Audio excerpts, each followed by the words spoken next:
Hey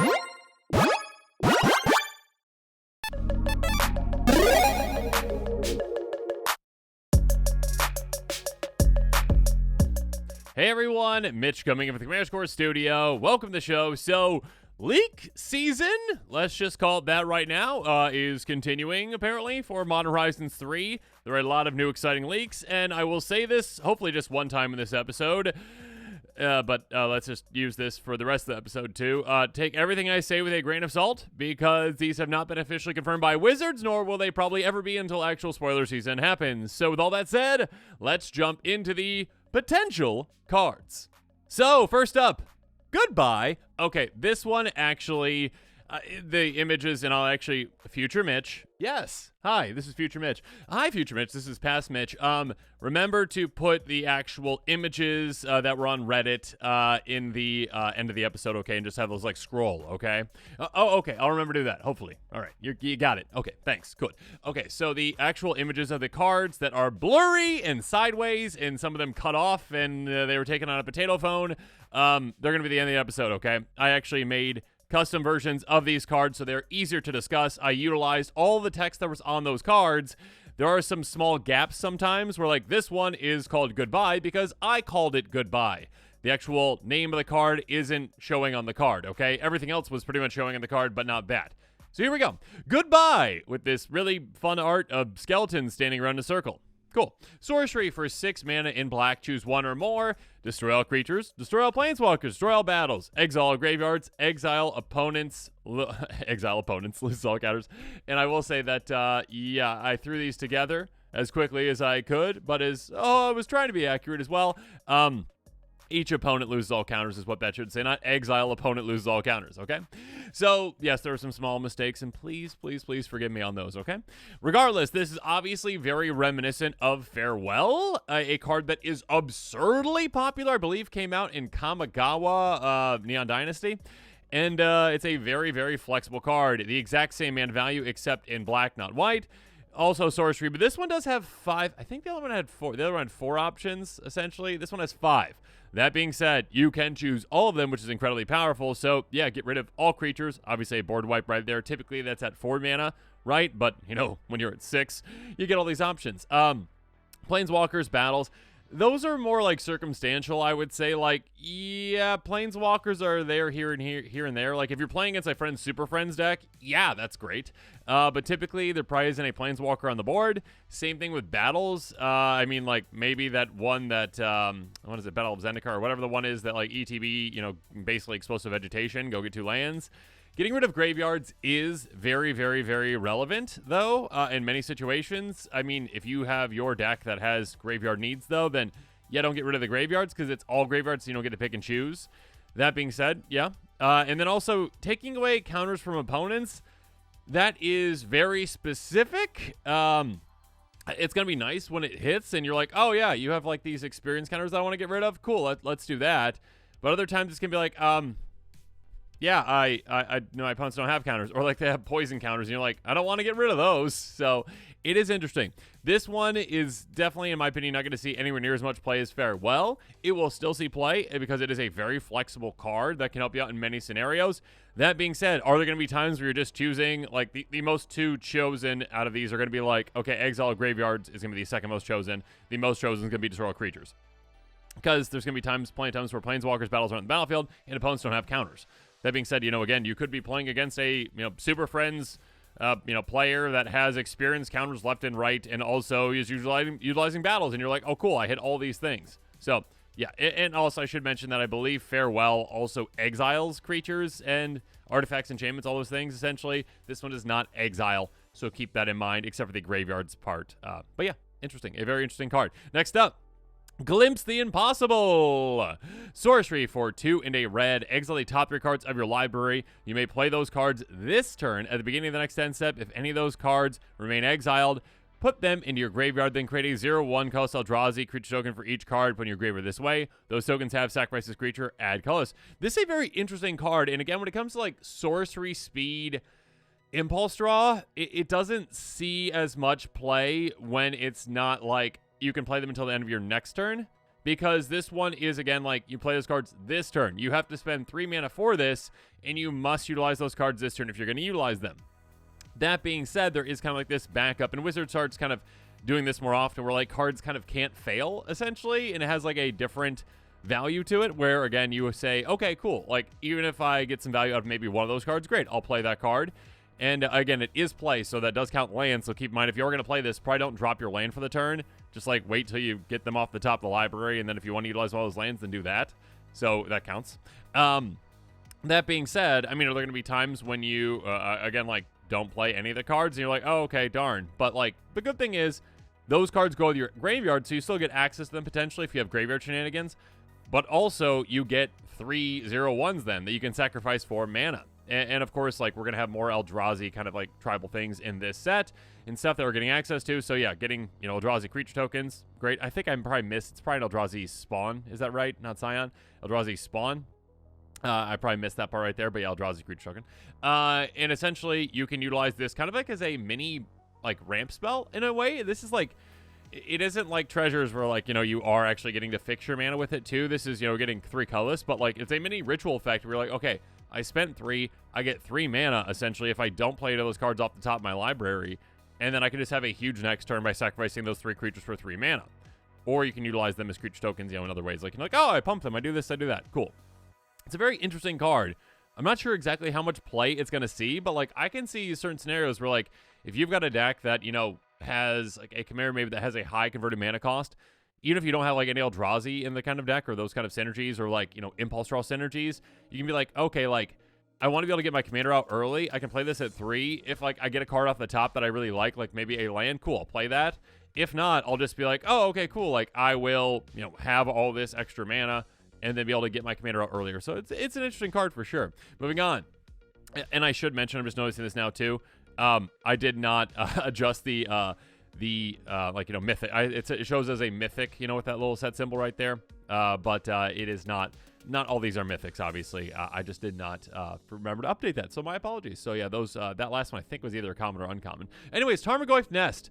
A kindred enchantment, Lorgoyf Aura for 3 mana and green enchant land. Enchant land has pay 1 and a green, tap, create a Tarmogoyf token. And of course, it's basically, you know what a, you know, Tarmogoyf is. So that is a Lorgoyf that costs 1 and a green. And there was some comments in one of my last episodes with some confusion around, like, creature tokens don't have a mana value. Well, technically, for, like, base creature tokens, like, you know, your human soldiers or whatever, just like those regular ones, and that's correct. But when it comes to, like, ones that are actually creature token copies of actual cards, like this one is a Tarmogoyf token, or if you, like, make a token copy of, say, like, one of your creatures in play, like a Llanowar Elves or whatever it is, then it would have the mana value, the mana cost of that actual card. Please keep that in mind. I was talking about, like, I think, like, Devotion with, like, Gary and that kind of stuff. Yeah, there we go. It's a 1 in green Lorgoyf creature token with Tarmogoyf's powers equal to the number of card types among cards and all graveyards, toughness equal to that number plus 1. Tarmogoyf, I believe, used to be a menace in Modern for a long time, and no longer is, apparently. But now we are having ways to create Tarmogoyf tokens. This is pretty cool. This is very specific. Like, it is all graveyard, so, like, in a game of Commander, that can be pretty big, pretty quick. So having kind of like this Squirrel's Nest type enchantment that you do have to pay for actually making those tokens again and again and again. There's certain decks out there that were like that. I think it's pretty specific, though. Like, if you have a Lorgoyf tribal deck, which is probably going to be a thing after this set comes out, then yes, this could definitely see play in that, though. Otherwise, yeah, maybe like a populate deck could utilize this because, yeah, you're making pretty big creature tokens probably, and then be able to populate that again and again could be quite good. Yeah, but my Garth deck that is all about Landoors, though, probably doesn't want this one, though. Next up. Ulamog the Defiler. And for some of these, like, the art was just, like, so blurry and so bad that I didn't include it in this. So there you go. A 7/7 Eldrazi for 10 mana. When you cast a spell, target opponent exiles half their library, rounded up. That's fun. Ward, sacrifice 2 permanents. Ward, wizards. Yeah. Ulamog the Defiler enters the battlefield with a number of +1 counters on equal to the greatest mana value among cards in exile. Ulamog has Annihilator X or X the number of counters on it. And I do shorthand sometimes +1 counters, okay? This one is quite interesting where starting off, you can just be like, okay, cool. I get rid of half your library. And again, exile, not mill, exile. So that can be huge. Like, if someone has, like, specific cards that they need, maybe say for a combo or whatnot for their deck, or like, their deck functions in a certain way, and you're like, oh, I got rid of half your library, and they're like, I have nothing. Cool.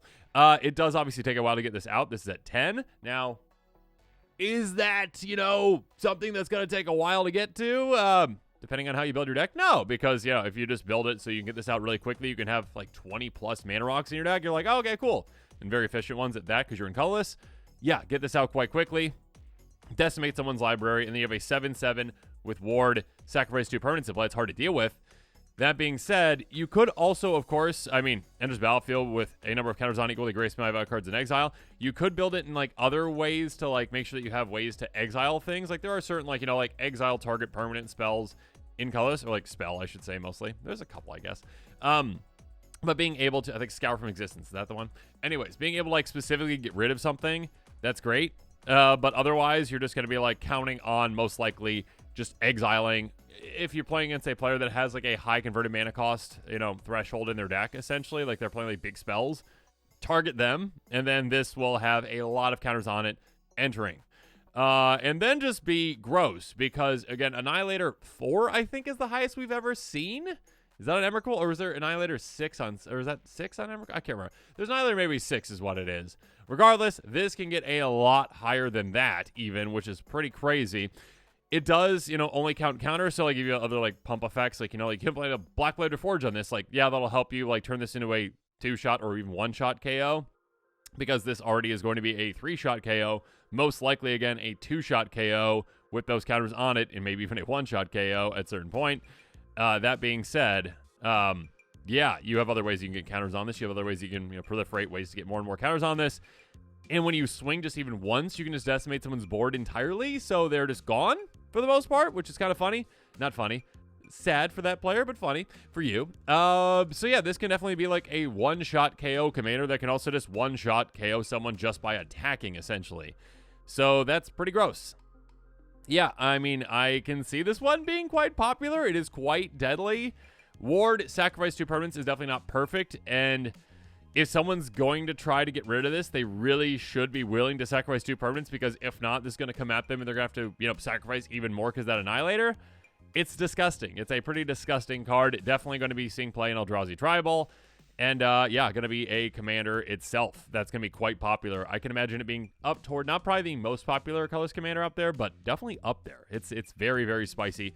Very, very powerful. Moving on. Nethergoyf. Back to a Nethergoyf. A star/1+star. Or star +1. Anyways. Lurgoyf for a single black mana. Power is equal to the number of card types among cards in your graveyard, and toughness is equal to that number +1. So I think I messed up the star and star +1 or 1+star, whatever it is. It's basically that, okay? Escape for 2 and a black. Exile any number of other cards from your graveyard with 4 or more card types among them. So this is kind of like Tarmogoyf, but specifically for you, and also at 1 mana in black instead of 2 mana in green. So it's really easy to get out, obviously. But yeah, you can build this throughout the game quite quickly. That being said, it's limited to just your deck, not your opponent's decks. Graveyard, I should say. But yeah, if you've got like a self-mill strategy, this can get quite big quite quickly. You can also keep getting it back, but there is a cost to that, where again, you have to exile any number of other cards from your graveyard with 4 or more card types, so you are also kind of like taking away from its own power potentially. That being said, if you like mill half your library, you probably have plenty of options. Essentially, you're not having to go down on that. What kind of play is this going to see? I'd say probably most likely either, like, it could be an Aristocrat style piece potentially, kind of like a Reassembling Skeleton-ish, kind of in a way, but like you are also getting rid of things out of your graveyard potentially, and sometimes you might not be able to actually get this back. So there is that kind of push and pull with it. That being said, Lurgoyf Tribal as well is going to be a place for it. Moving on. Flare of Malice, an instant for 2 black. Again, this is not the actual art of it. I will point that out. You may sacrifice a non-token black creature rather than pay the spell's mana cost. The actual art was very, very blurry. And anyways, each opponent sacrifices a creature or planeswalker with the greatest mana value among creatures and planeswalkers they control.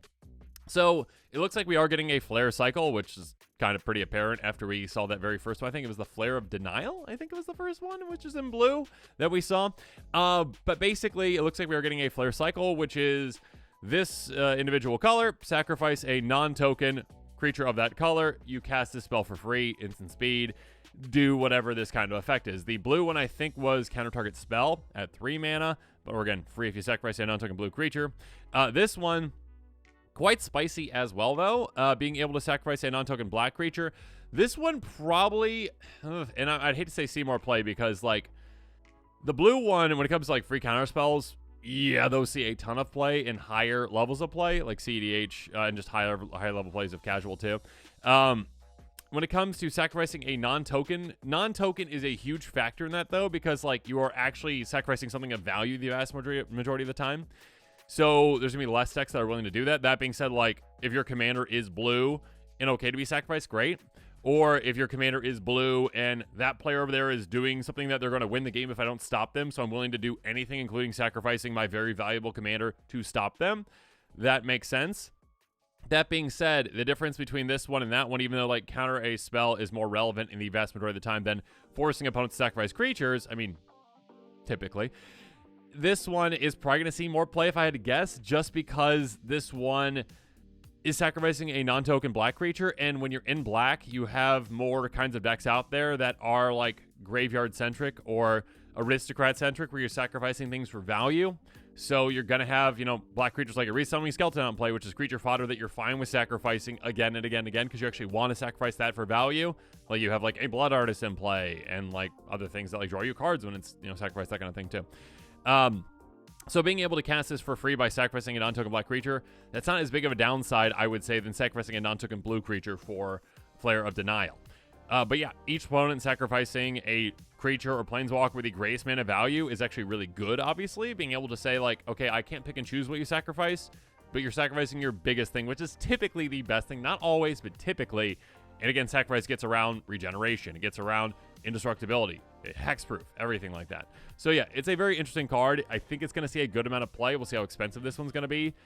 And again, there's that push and pull where, like, you can't just, like, get a bunch of, like, vampire tokens and play, like, haha, I sacrificed one. Like, I'm glad they limited it at least. I don't like free spells for the most part, but I'm glad they limited it at least to you have to sacrifice something at least of value, most likely. But again, when you're in black, it's more built into many of those decks. Like, okay, I've just got, like, a black creature that I can just sacrifice because it'll come back like a Resummoning Skeleton. So there you go. Next up, Archway of Innovation, a land. Enters the battlefield tapped unless you control an island. So if you're playing mono blue, it's going to enter the battlefield untapped, most likely. Tap for a blue, pay a blue, tap the next spell you cast this turn as Improvise. Your artifacts can help cast a spell. Each artifact you tap after you're done, activating mana ability space for 1. That's very good. This is, I mean, if you're in blue, yeah, if you have any kind of artifact synergies in the deck, it's a slam dunk in those decks. If you're in like 2-color, I would say as well, can definitely be considered as well. I mean, like, even if you are in 3+ color, like, entering the battlefield tap isn't that big of a deal, like, when it comes to, like, just the potential this has for an effect, so I guess I shouldn't limit it to that. If you have an artifact set, like Brea could still definitely use this, even though Brea is 4-color, okay? Spoiler, Brea might be showing up later, not as a new card, but it maybe as a reprint. I think it's in there. I think I put that in there. I think that was one of the pictures. Anyways, pictures at the end of the episode. Future Mitch, yes. Remember to put those in. Okay. But yes, being able to give your next spell you cast this turn Improvise. Now, it is kind of like there's a push and pull to this because not only are you tapping this, but you're also utilizing a blue mana to tap it. So, like, you're kind of going down 2 mana to actually utilize this. So if you have if you just have, like, 2 artifacts in play, that's not worth it, obviously. That being said, if you've got, like, 10+ artifacts in play, my gosh, the potential this has. Like, this is a pretty crazy effect. Again, I can see, like, Saheeli decks utilizing this, like, other kinds of just artifact-centric decks absolutely loving this. Like, if my Joyer deck was one that I would play, I don't play it anymore because it's Artifact Storm, and many players only play against that. Like, this could definitely see playing that if it was budget-friendly. I don't think it's going to be budget-friendly. But yeah, the fact that this can come into play untapped and potentially give you Improvise on something right away is pretty crazy. So yeah, the potential for this is pretty insane. Nice. Anyways, moving on. Barrowgoyf. Yeah, I think I messed up on that, like, little star thing at the bottom on this one or the other one, but don't worry about it. It's the same thing. Anyways, a star/star +1 Lurgoyf with Death Touch and Lifelink for 2 in a black. Power is equal to the number of card types among cards in all graveyards, and toughness is equal to that number +1. So again, the exact same thing as Tarmogoyf, essentially. That being said, whenever it deals combat to a player, you may mill that many cards. If you do, you put a creature card from among them in your hand. Very interesting. So this one is, well, Tarmogoyf in black, plus 1 extra mana, but you also get Death Touch and Lifelink, which is quite spicy. And then on top of that, if you hit a player, because they're not going to want to block because of that Death Touch, and I don't even know if you need the Death Touch once this gets big, obviously, but you're gaining life too is going to be nice. Once you deal combo damage, you get to potentially, if you want to, which you probably always will unless you're like low on cards, mill cards, and then get a creature back from your graveyard, or creature from among those, not just from your graveyard, back to your hand. So this like can be not only like help self-mill strategies to build themselves a decent amount, but also being able to get, card advantage, essentially. Get creatures out of those milled cards in your hand. That's pretty nice. I would say that this one's probably, in my opinion, like all these Nethergoyfs seem to be more of like focused on other formats, I would say, for the most part. But the thing is, obviously, like if you have a self-mill strategy, Brandon Commander, this could definitely help with that. Like this is a pretty cool effect. And obviously it can hit pretty hard if you're going to be self-milling, and milling other players maybe even. That being said, yeah, I mean, self-mill or, getting things out of your graveyard for value, that's quite nice. So, or like Lorgoyf Tribal, obviously, you could utilize it too.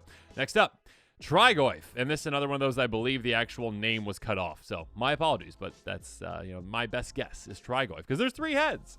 Star plus 1, Lorgoyf for 2 and a green.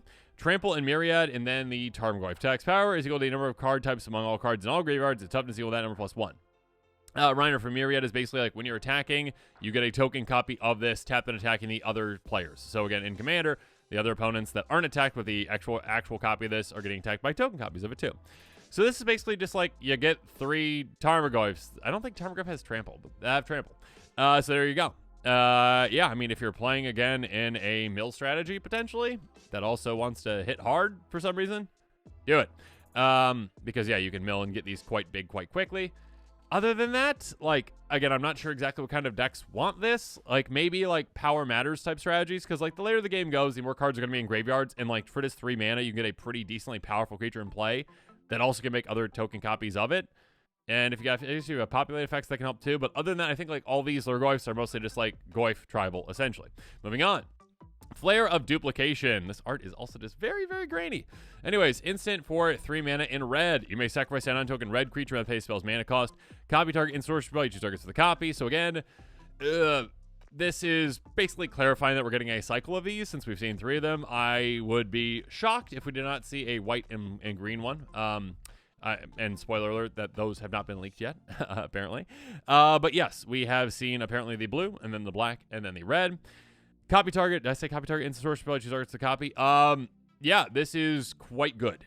This like cycle reminds me very much of like the Fierce Guardianship and whatever the red one is as well. Those like free casting, it's different. Those are easier to cast in Commander because it's like if your Commander's to play, you cast for free. That's really easy and not even a threshold at all really to meet for the most part. So those two, like the blue one was counter target non-creature spell. The blue one in this cycle now is counter target spell. And then this one, so the other one was like redirect essentially, and this one is like copy. Both of which essentially make it so that you as a red player can counter a counter spell. So it's kind of the exact same thing. So like if I had to guess, and I guess I kind of going back on that now because I said the black one's going to see more play. Again, like I think that typically it's easier to sacrifice non-token creatures in black. That being said, yeah, this is a very powerful effect as well. Being able to just copy a spell for free can be game-ending or game-changing. Again, like, you can counter a counter spell with this. Again, you copy a counter spell and you counter it. So red has that now as well, again, with this. I'm not that red doesn't have that already, but, like, giving it red another way to freely counter something is really good. Yeah, again, sacrificing a non-token red creature, though, I would say, like, red is more risk credit adjacent than blue is. So, like, yeah, you might have more creature fodder in play that you're okay with sacrificing. Or again, if you have like a goblin deck, goblins are just, you can just utilize them for this kind of thing. We're like, oh yeah, I don't really care about goblin over there. Sacrifice gone. But yes, it's an interesting one for sure. I mean, big spells could utilize this as well. A free copy effect on a big spell turn can be game ending. Extra turns can be game ending with this too. Yeah, you're willing to be like, oh, okay, cool. My commander's in play. Like, I like my commander being in play, but I'm casting an extra turn spell and I could just sacrifice my commander and then copy that. That's incredibly powerful. So yeah, I mean, like, it's gonna be interesting to see, like, just like, I'd love to hear from you in the comments below. Like, let me know, like, out of these 3, if you've seen like the blue one as well, which I will just say right now, 1 blue, instant speed, sacrifice a non-token blue creature that pays spell's mana cost if you want to, and then counter target spell. That one, the black one, or this one, like, so far, what do you think is gonna be the most popular, the most played? again, like my gut says like the most, when it comes to like these free spells, like the one that always is the most popular, at least Fierce Guardianship, is like the counter spell. But again, because of this different angle of like having to sacrifice a non-token creature of that color, I think again, like the more willing a color is to sacrifice a non-token creature, and again, black is probably the most out of all those, it is probably more likely to see the most play just because of that. We shall see though. Anyways, interesting. And again, when it comes to actually to pay like the actual just cost of this, like your reverberate type cost is just red. This is 1 extra mana, not that much more. Although like when it comes to like counter spells, I'm like cancel is terrible, and it is. But like that 1 extra mana does make more of a difference, I think, when it comes to like counter spells versus these. Because like this like is not always gonna be like held up like when an opponent's doing things like on their turn. Like it can just be like on your turn, like I need to like copy one of my own spells. So there you go. Next up, Sklias Skus? No idea what that means. Sentry, let me know in the comments below what that means. If I spelled that right, maybe I just spelled it wrong. A 2/3 human knight rogue for 4 mana in black menace. When it enters the battlefield or attacks, it connives. I believe this one's either a common or uncommon. So yeah, it's like not all that powerful, but like in terms of like a modern set, like more powerful than you'd see like in an actual set.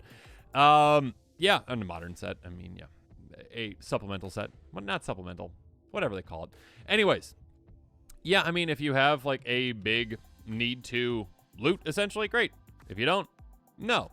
And it can like it is a human knight and a rogue, so it can fit within those tribes as well. We shall see. Moving on, in the last card I believe I'm going to be highlighting in this episode, Aslask? Don't know if I'm saying that right. The Swelling Scourge, a 2/2 Eldrazi for 3 mana that is legendary, so it's going to be a colorless commander, right? Wrong.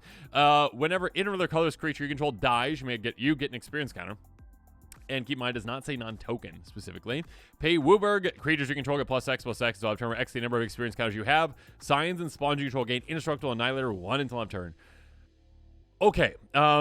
If this one is real, I think it has a real possibility of being the most popular Eldrazi commander, or colorless, not colorless, because it is 5 color. The most popular Eldrazi commander of all time. Which is saying something, because there's a couple out there that are pretty popular already. And again, that we have already seen Ulamog. I think that was that one. Yeah, that is also apparently 5 color. And I think we also have another image that will be shown at the end of this episode that shows like the side profile version of it. So like it seems very, very legit that it's going to be actual. That being said, I think this one has even more potential to be. I mean, that one has a very powerful effect. It absolutely does.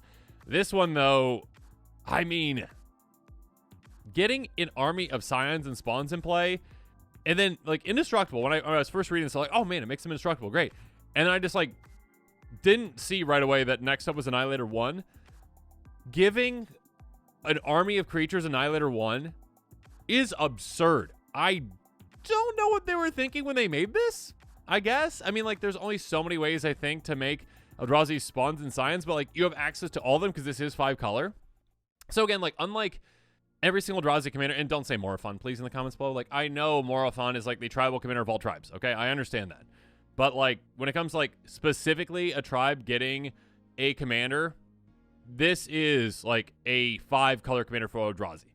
And so is the new Ulamog or whatever that one is. But like this one, yeah, gives you access to, again, cards that the previous Eldrazi commanders have not gotten access to. Because even though like Eldrazi have Devoid, it doesn't matter. You can't utilize them in a colorless Eldrazi deck because they still have their color identity in, green or whatever they are, based on their mana. So this one can utilize all the Eldrazi cards. Can utilize cards that work well with this, obviously, not just stuck in colorless, which is the least, not least supported, but has the smallest pool out of all the pools, right, of cards, because you don't have access to any colors. That being said, this gets access to every color, which is the exact opposite of what Eldrazi typically have.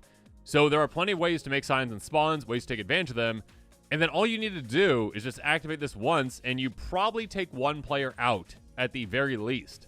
You also, and I think I forgot in the quick tick, actually, part of this episode, to put in a card that, shows extra combat. But yeah, if you have an extra combat, then another player is taken out. Like, if you have 10 Eldrazi Scions and Spawns, again, you're giving them indestructible so they can freely swing. You're making them incredibly large, most likely, because obviously sacrificing Eldrazi Spawns and Scions as the game's going on is going to give you more and more experience counters, or just getting other colorless creatures and playing and sacrificing them. And again, it counts non-token, which is huge. Or also proliferating too, get a lot of experience counters. You don't even really need to do that, most likely. Like, you don't need to get your Eldrazi Scions and Spawns, if I could talk, that large with this, because I mean, again, if you attack with 10, that's Annihilator basically, it's Annihilator 1 for each one, right? But it's like basically Annihilator 10 in total. And you say like, okay, that player sacrifices 10 permanents. Chances are they're cutting down pretty heavily into their lands. And then you just be out of everything by the end of it. So you just like take them out of the game just through Annihilator. The amount of damage that you're doing probably doesn't even matter really at all. I mean, it can just be game ending. Where you're like, I swing at you, you sacrifice basically all your things, and I just hit you for 40. You're gone. Yeah, that can definitely be something, but more so the Annihilator is really what matters with this. Keep in mind that I believe that this would stack, actually. So if you actually activate this twice, sure, you get the extra pump. Again, let's say you have 3 experience counters, so +3, +3, cool. And then you get an extra +3, so it's +6 in total. And Indestructible doesn't stack, but Annihilator 1 would stack, I believe. So, like, it's kind of like Toxic 1, I would assume. So, right, it would stack. So you get, like, basically Annihilator 2 on your creatures. So, again, if you have 10 Eldrazi, Scions, and Spawns attacking, they have sacrificed 20 things instead of just 10. Let me know in the comments below rules lawyers out there, but I believe that would work. So, yeah, this is just game ending. And again, if you have an extra combat spell, you're like, oh, okay, cool. And yeah, that does cost a good amount of mana to do all this, but like, you have green. You can ramp an absurd amount, obviously. And also, you can sacrifice a couple of Eldrazi, Scions, and Spawns if you need to actually cast all these things. But you're getting extra combat, then swing at that player, make them sacrifice 20. Yeah, players aren't going to survive the Annihilator swings, essentially, with this. And that's, I think, the main thing of this. You can protect your team quite easily as well. I mean, like, that's also just, like, a commander that has a built-in... I mean, it doesn't protect itself. It just is an Eldrazi, though, and we'll talk about this here in a bit. There are ways, of course, to make it into a Spawn or Scion as well, so it gets the benefits as well. That being said, being able to just, like, keep mana open, and then, like, someone tries to cast a board wipe, and you're like, okay, like, I pay my Wooburg, I save my team. My commander might have gotten dealt with, but it's like low to the ground, 3 mana. That's also pretty absurd. Like, I don't think we've ever seen an Eldrazi commander that's like below 7, I don't think. And don't say Morophon or any other changeling. I understand that they're also technically Eldrazi, okay? But like one that is just an Eldrazi at 3 is pretty absurd. And I think that's why it's also going to be probably one of the most popular Eldrazi, if not the very most popular Eldrazi tribal commander out there, because it is low to the ground. It's doing something unique and different. It's 5 color. And it also, I mean, gives Annihilator, which is crazy that it does that, because that's like a forbidden kind of like, a forbidden, you know, keyword and mechanic, like Hexproof, that like rarely shows up ever. Like showed up back in the day and they're like, oh, maybe we shouldn't have done that. Like Storm, essentially. But yes, now it is showing up again apparently on this. So yeah, I can see this one being very, very popular out there. Let me know in the comments below though. Yeah, very, very interesting. Very, very cool. Let's talk about a quick take on this one, though. Let's talk about the budget buys and pricier picks that work well with this one. One more time, and I said earlier that I wouldn't say it again, but, like, again, a reminder that these are leaks. It means that they're not confirmed by Wizards to be real cards. They very well could not be real. Chances are, in my opinion, though, they seem incredibly legitimate. But you can, you know, basically make that decision for yourself at the end of the episode when you see all those cards. I'll put the images up. Future Mitch can remember that. Future Mitch, remember it. But, yeah, do not just go out and buy a ton of cards to work with this, you know, essentially, to, like, build a deck around it. Unless, I mean, again, that you are 100% convinced that this is real. And I would recommend this, talk to your playgroup ahead of time and say, like, hey, look at this, you know, leak. If you're okay with it, I'm going to just, like, print this out, proxy it, and build a deck around it so I can play with it. And if you're okay with that, let me know. And if it ends up not being legitimate, are you still okay with me actually playing with this deck? Because I'm investing money into actually, you know, buying this or whatever. So don't just go buy these cards. I will include the card list link in case you want to like bookmark this, or again, if your playgroup's okay with that, you know, version of it, in case you want to bookmark it for when it actually comes out. But yeah, make sure you check out the card list link in the description below. But that said, let's jump with the budget buys and pricier picks. First up with the budget buys, again, cards that are within my budget, underneath $1. Spawning Bed. Yeah, this is a pretty crazy card for this deck, because it's interesting, because like you don't want too many utility lands in the deck, obviously, because unlike all the other Eldrazi, except for Ulamog or whatever, they are colorless. So like you can use all the utility lands. It's like the exact opposite, because it's a 5-color commander. That being said, like you can get it out quite easily, but you still need mana fixing, obviously, especially with that Wooburg ability. Tap for colorless, pay 6 taps, sacrifice it, you get 3 Eldrazi Scions. Yeah, sign me up for that. This is a commander where, again, like, this land can be game-ending for you, where you're like, okay, cool, like, I sacrifice my land, I set myself up with 3 Eldrazi Scions, which, of course, I can, you know, swing with on one of my turns to annihilate people, which is pretty crazy. So, yeah, make sure you're considering utility land like this. Again, but be careful with you considering too many utility lands in a 5-color deck. Next up, we've got Catacomb Sifter.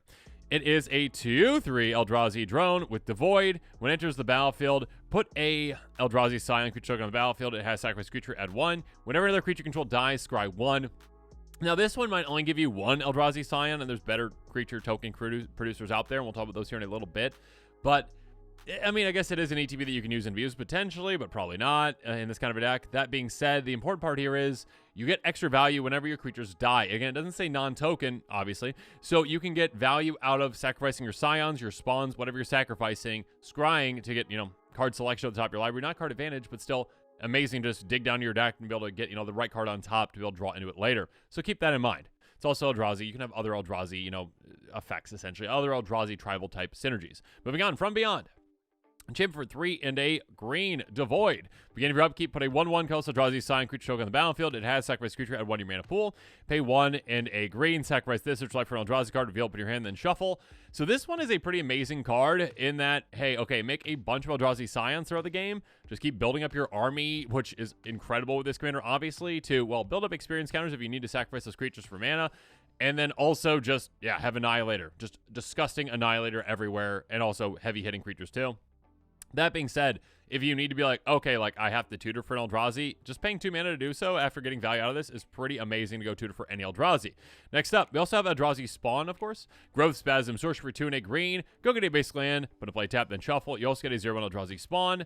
Of course, you can sacrifice 4 mana. That being said, I mean, although this isn't, as efficient as, say, a Rampant Growth, it kind of is in a way, because you are paying 1 extra mana for that, but you're getting that mana back. You can sacrifice that Eldrazi Spawn to actually... So you can't, play this on turn 2 most of the time unless you ramp previously. But, again, you are getting that mana back that you utilized on this card that you did an extra, essentially, for Rampant Growth. And also, if you want to keep that Spawn around for your commander, absolutely do. Next up, Emrakul's Hatcher, a 3/3 Eldrazi drone. Costs 5, but at ETBs, you make 3 0/1 Eldrazi spawns. So, yes, again, just getting more bodies out there, again, is going to be the name of the game for this commander. Just the wider you can go with your spawns and scions, the more deadly your army is. And again, I'm going to keep saying this, but, not just because of that pump effect, which, if you sacrifice things, great. Get more experience counters, cool. That being said, what you really care about more so is the Annihilator, is what you really care about. Just saying, oh, I've got 10. Cool, sacrifice 10 things. Or again, if you activate it twice, 20. Moving on. Selesnya Uologist. This is a crazy good card with this kind of a commander. 3/3 Centaur Druid for 2 and a green. Pay 2 and a green, exile target creature card from a graveyard, then populate. Mana's not going to be a problem with this kind of a commander. You're going to want to ramp a lot. Also, you can utilize your spawn signs if you really need to. That being said, you're probably not going to do that in conjunction with this because you're going to want to keep, getting rid of... And the nice thing about this is you can get rid of your opponent's creatures in graveyards too to deny them of those. But being able to just populate again and again and again, getting more token copies of your creature tokens, and saying, okay, yeah, I get another Eldrazi Scion or Eldrazi Spawn, whatever they are. Going wide, again, with this commander is the name of the game, and populating can really help you. Growing ranks, of course, a repeatable one. At the beginning of your upkeep, populate. Yeah, just an extra free Eldrazi Spawn or Scion on every single one of your upkeeps is quite nice. So you get this in play early, get those Scions spawns out, and just keep building up your army over time. Next up, Mirror Battlesphere, a 4/7 Mirror Construct that costs 7. Enters the battlefield, create 4 1/1, costs Mirror Artifact creature tokens.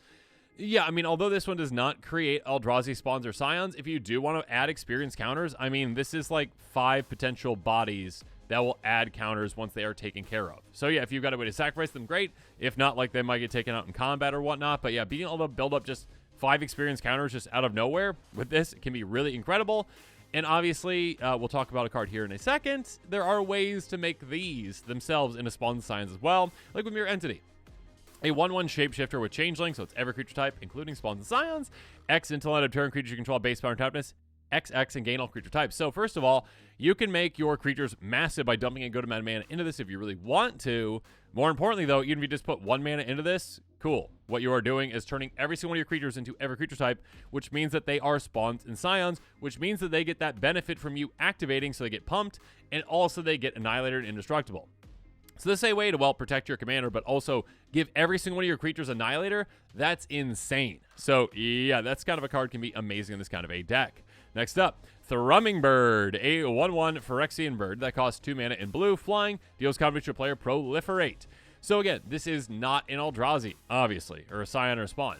That being said, it does proliferate, which if you are building up those experience counters and you really want to get more and more power, again, I got a different perspective on, not a different perspective, but My perspective is you'd rather just go wide and focus more so on getting more and more Eldrazi Scions and spawns in play, because like you want to actually get that Annihilator to be the win condition for the deck more so than the power. That being said, like, yeah, it doesn't hurt to build in some proliferate effects too. Like this could be great. Canker Bloom, whatever that one is, like just like already can be in your deck because it's like removable for artifacts, enchantments, or just proliferating. But yeah, having repeatable proliferate effects, if you can fit them in the deck, could be really good too. Moving on, Time Wipe. Yeah, you can really take advantage of board wipes, especially like slightly one-sided ones. Like this one generally is slightly one-sided. Sorcery for 5 mana. Return a creature you control to its owner's hand, destroy all creatures. So you can bounce your commander back to your hand. Again, if you deal with your own commander, if your commander gets dealt with, that's not that big of a deal. Again, it's just 3 mana, so like commander attacks at 5. Like that's not too bad, obviously. That being said, like it's better just to save your commander if you can. So either this or whatever that one is that's in Abzan that costs 7. Let me know in the comments below. But like being able to just say, okay, my commander comes back and then everything else gets wiped out. Oh, but I activated my commander first, so my spawns and scions have indestructible. So all your creatures are gone. I can freely swing through at you now, and I'm probably going to take a player out with that just, yeah, because they have no creatures to block anymore. So that's quite nice. Yeah, and of course there's other, board wipes out that can help too. Again, dealing with your commander is not that big of a deal because after you actually activate, like just destroying your opponent's armies can just be game ending anyways. But now let's move on to the pricier picks. Again, cards that are outside of my budget, above $1. Might be within your budget though. Awakening Zone, just 2 cents out of my budget. Enchantment for 3 mana. Beginning of your upkeep, you may put a 0/1 coastal draw spawn. Creature on the battlefield. It has sacrifice creature, add 1 to your mana pool. Yeah, I already talked about whatever the From the Beyond or where that one is. Basically the exact same thing, but 1 less mana. Doesn't give you that tutor option, but still, and it's making spawns instead of scions. But what it is, it's a low to the ground creature token producer, which again, you care about getting creatures out there that are spawns or scions. I keep saying it, spions. Next up, Pawn of Ulamog, a 2/2 vampire shaman. Whatever either non-token creature controls from the grid from the battlefield, make a 0/1 Eldrazi spawn. So aristocrat value, of course, but also just, hey, replace your creatures that are not spawns or scions with spawns or scions so that you can just build up your army and go wide. Exact same thing, essentially, in Scepter of Skulls, a 4/3 Eldrazi with Devoid. Whenever another non-token creature control dies, you get a 1/1 Coastal Eldrazi Scion creature token. So again, based instead of making spawns, making scions. So like slightly better because it's a 1/1 instead of a 0/1, but still basically the exact same thing for this deck's purposes. They're all going to have Annihilator 1, which is quite nice. Next up, Skittering Invasion. Tribal Sorcery Eldrazi for 7 mana. 5, you're going to make 5 0/1 Eldrazi spawn creature tokens. You can sacrifice your mana, of course. Yeah, I mean, 7 mana for 5 creatures is already pretty good. Being able to get that mana back, I mean, 5 of it back is quite nice too. Or just kind of, it can be like a ritual effect for you, really, if you really want that. Like, okay, save that mana and utilize another turn, get a lot of experience counters. Like, this can just be like, add 5 experience counters, or again, add 5 creatures in play that are going to be indestructible, decently powerful, and have Annihilator 1. Yeah, that's the avenue I'd be going, just having Annihilator. Next up, Parallel Lives. Of course, if I don't mention this, Doubling Season, Oask Procession, all the token doublers out there, whatever that, the one Ohertak in white is as well, that triples up tokens. Yeah, I'm going to get yelled at in the comments below. Enchantment for 4 mana in green, basically double up your tokens that you're making. So, essentially, yeah, again, whenever you're making those Eldrazi Scions and Spawns, make twice as many. It's pretty apparent as to why that's good. Next up, Nesting Dovehawk. Again, populate, if I could talk. I love Populate. Populate is incredible and very, very good with this deck. Beginning of combat, your turn, Populate is a 2/2 flyer for 4 mana. Whenever a creature token enters battlefield under control, get a counter on this. This can become disgustingly massive in absolutely no time, especially in a deck like this. And also, again, being able to populate, cool. Add another creature token. That creature's not going to be able to attack because it's on your turn unless you give it haste, which, yeah, you maybe got some ways to give haste. Do that. But yeah, it's going to be quite nice. Song of the World Soul, I love this card. Wizards, reprint it. What are you doing? Reprint it. Enchantment for 6 mana. Whenever you cast a spell, populate. I love this spell. This card. Absolutely incredible. Basically now, hey, if you have an Eldrazi Scion or Spawn in play, cool, you're off to the races. You cast one spell, you make another one. Cast another spell, make another one.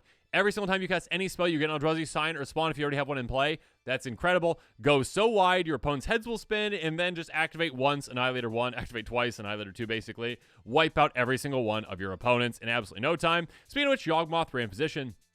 2/4 Human Cleric, protection from humans. Pay 1 life, sacrifice another creature. Get a -1 counter up to 1 target creature and draw a card. Pay black, discard a card, proliferate. So first up, you can discard cards to proliferate to get more experience counters if you really want to do that. Go for it. Also, though, a free sacrifice outlet. Okay, not technically free because you have to pay 1 life, but basically free. Life is a resource in Commander to use. You have 40 life. Utilize it. Drawing cards by sacrificing creatures is huge. Again, getting more experience counters if you're sacrificing colorless creatures. And also potentially, getting -1/-1 counters on your opponent's creatures to shrink them or take them out, again, with those proliferate effects as well. That can really play into it very well. Inexorable Tide, yet another card that's like, hey, do you like proliferating? Yes, this is amazing. This is basically like Song of the Worlds is, but for proliferating. Champ for 5 mana, where you cast a spell Proliferate. So yes, if you're really big onto those experience counters and, growing your army tall, essentially, then this can be great. If you don't care as much about it, then maybe don't consider including a card like this. But yeah, if you've got those Proliferate type synergies, make sure you're considering it. Maskwood Nexus. I love this card. Wizards reprint it. Artifact for 4, creatures you control are every creature type. Same as your creature spells you control and creature cards you own that on the battlefield. Pay 3, tap, make a 2/2 with Changeling. So basically, this is a Scion/Spawn generator. For 3 mana, you tap it, you make it a Scion or Spawn, which is amazing because, again, you're making another creature that's going to get a lot bigger and also have Annihilator 1 indestructible. And then also, again, it makes every single one of your creatures, most importantly, a Spawn in Scion 2. So, again, no matter what those creatures are, again, if you have Mirror Battlesphere, cool. You have 5 Spawn and Scions in play now. Gross. Your commander is also a Spawn and Scion. Going to help with, again, giving your creatures indestructible, saving your entire army again and again and again with your commander, and, of course, annihilating all of your opponents again and again and again. And like I mentioned, I forgot to include a card on this list, but yeah, like any kind of extra combat spell can be very good with this deck because, hey, swing again with your Annihilator creatures and just wipe out another opponent. Goodbye.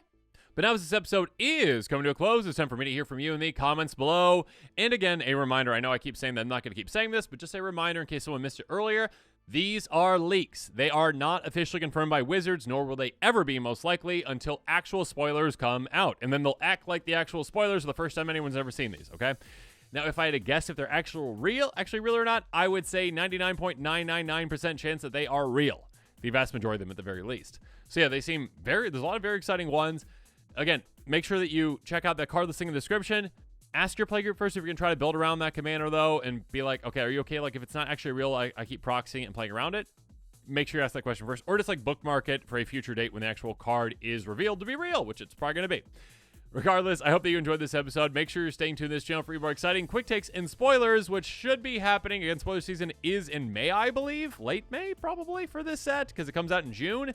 That being said, I mean, there's already been so many leaks. Maybe we'll get even more leaks before then. Regardless, of course, as always, thanks again, and have a good one.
This show and episodes like this one are possible thanks to viewers like you. If you're looking for an easy way to help support this show, make sure that you like, share, and subscribe. Also, hit that bell notification icon so you don't miss any new episodes. You can also go check out our playmats and other merchandise at thecommandersquarters.com. We also have a ton of brand new t-shirt designs in stock, so make sure you check out those as well. Another easy way to support this show is with our TCG Player affiliate links. So whether you're buying a deck or individual cards, you can use this general link right here or one in the description. And the final way that you can support this show is by supporting us directly by becoming a patron. There are many benefits to being a patron, and I truly couldn't do this without all of their support.